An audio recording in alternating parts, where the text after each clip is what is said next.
মঙ্গলবার এক দেশ এক ভোট বিল সংসদে পেশ হয়েছে। আর এই দিনই কেন্দ্রীয় স্বরাষ্ট্রমন্ত্রী অমিত শাহর মুখে আরও এক বড় দাবি শোনা গেল সংসদে। অভিন্ন দেওয়ানি বিধি নিয়ে বড় ঘোষণা করে দিলেন কেন্দ্রীয় স্বরাষ্ট্রমন্ত্রী অমিত শাহ। আগামী দিনে সব বিজেপি শাসিত রাজ্যেই চালু হতে পারে অভিন্ন দেওয়ানি বিধি। রাজ্যসভায় ইঙ্গিত দিয়ে দিলেন খোদ কেন্দ্রীয় স্বরাষ্ট্রমন্ত্রী অমিত শাহ। তার বক্তব্য, বিজেপি সব রাজ্যেই অভিন্ন দেওয়ানি বিধি চালু করতে চায়, কিন্তু কংগ্রেসের নীতির জন্য সেটা সম্ভব হচ্ছে না। 1973 से 16 तक 11 बार देश की सुप्रीम कोर्ट ने यूसीसी लाने का आग्रह देश की और राज्य की सरकारों ने किया है। आप नहीं ला सकते, तुष्टीकरण से ऊपर नहीं उठते। धर्म के विद्वान चर्चा करेंगे, कुछ सजेशन आएंगे तो इसको स्वीकारेंगे और बाद में भारतीय जनता पार्टी की सरकार हर राज्य में कॉमन सिविल कोड लेकर आए। মঙ্গলবার সংসদে সংবিধান নিয়ে আলোচনা প্রসঙ্গে একের পর এক ইস্যু ধরে কংগ্রেসকে তুলোধনা করেন অমিত শাহ। তার দাবি, 55 বছরের কংগ্রেস 77 বার সংবিধান সংশোধন করছে, আর সেটা হয় দলের স্বার্থের জন্য। पार्टी को तो निजी परिवार की जागीर समझते हो, संविधान को भी निजी परिवार की जागीर आप लोग समझ रहे हैं। अभी कुछ राजनेता आए हैं, 54 साल की आयु में अपने आप को युवा कहते हैं और ये घूमते रहते हैं, संविधान बदल देंगे, संविधान बदल देंगे, संविधान बदल देंगे। मैं उनको समझाना चाहता हूं कि संविधान बदलने का प्रोविजन, संविधान के प्रावधानों का बदलने का प्रोविजन अनुच्छेद 368 के अंदर संविधान में ही है।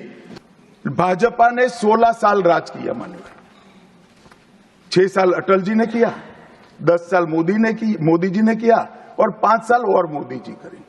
एक प्रकार से 16 साल हमने शासन किया।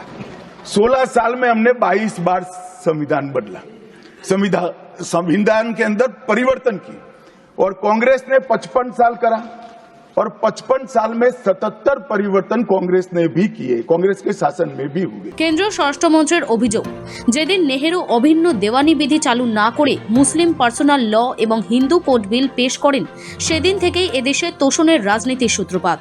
मान्यवर, ये यूसीसी क्यों नहीं आया?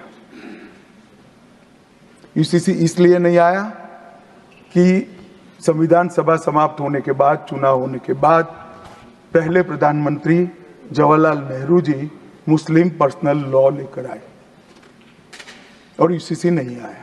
কংগ্রেসের উদ্দেশ্যে শাহের প্রশ্ন, এক দেশে দুই বিধান কেন হবে? ধর্মনিরপেক্ষ দেশে ধর্মীয় আইন কেন? কংগ্রেসকে এই নিয়ে অবস্থান স্পষ্ট করতে হবে। मैं आज कांग्रेस पार्टी को इस सदन में सार्थ पूछना चाहता हूं, क्या पंथ निरपेक्ष राष्ट्र के अंदर सभी धर्मों के लिए एक कानून होना चाहिए या नहीं होना चाहिए? इसकी कांग्रेस पार्टी स्पष्टता करे। क्या आप मुस्लिम पर्सनल लॉ का समर्थन करते हैं? और मान्यवर, इससे बड़ा छलावा नहीं हो सकता। मान्यवर, इन्होंने हिंदू कोड बिल भी ला दिया। हिंदू कोड बिल उठाकर देख लिए। हम तो नहीं चाहते कि हिंदू न्याय शास्त्र के आधार पर इस देश का कानून बने, अभी के जीवन के मूल्यों के आधार पर कानून बनना चाहिए। मगर हिंदू कोड बिल में एक भी पुरानी हिंदू न्याय व्यवस्था का कोई नामो निशान नहीं है। हिंदुओं को बुरा न लगे इसलिए मुस्लिम पर्सनल लॉ दिया, तो सामान्य कानून को हिंदू कोड बिल बना दिया। मान्यवर, चलो मैं तो कहता हूं, ये इन्होंने तुष्टीकरण की शुरुआत वहीं से करी है।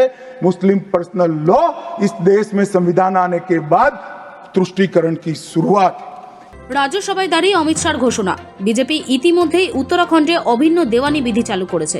আগামী দিনে বিজেপি শাসিত সব রাজ্যে এই আইন কার্যকর করা হবে, কিন্তু কংগ্রেসের তোষণের রাজনীতি সেটার পথে বাধা হয়ে দাঁড়াচ্ছে। हमने ही उत्तराखंड में भारतीय जनता पार्टी की सरकार ने यूसीसी लाया।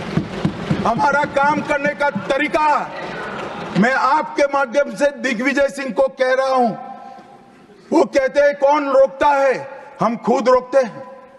कारण बताऊं मैं? सुनने का धैर्य चाहिए, क्योंकि हमारा तरीका है कि लोकतांत्रिक तरीके से काम किया जाए। समाज के जीवन में इतना बड़ा सामाजिक बदलाव करने वाले कानून को उत्तराखंड सरकार ने मॉडल कानून के रूप में पारित किया है। इसकी न्यायिक मीमांसा होगी, इस पर सामाजिक चर्चा होगी, धर्म के विद्वान चर्चा करेंगे, कुछ सजेशन आएंगे तो इसको स्वीकारेंगे और बाद में भारतीय जनता पार्टी की सरकार हर राज्य में कॉमन सिविल कोड लेकर आए। শাহের স্পষ্ট ইঙ্গিত, কেন্দ্রীয়ভাবে গোটা দেশে অভিন্ন দেওয়ানি বিধি চালু না করা গেলেও রাজ্যে রাজ্যে আইন আনা হবে। রাজ্যসভায় বিতর্কের শেষে অমিত শাহ সর্দার প্যাটেলের ঐক্য প্রতিষ্ঠান অনুদান নিয়ে কথা বলেন। তিনি বলেন, ভারতের একতায় সর্দার প্যাটেলের অনুদান অমূল্য। তিনি যেভাবে ভারতের ভিন্ন ভিন্ন রাজ্যগুলিকে একত্রিত করেছিলেন তা চিরকাল স্মরণীয় থাকবে। ব্যুরো রিপোর্ট, সময় কলকাতা।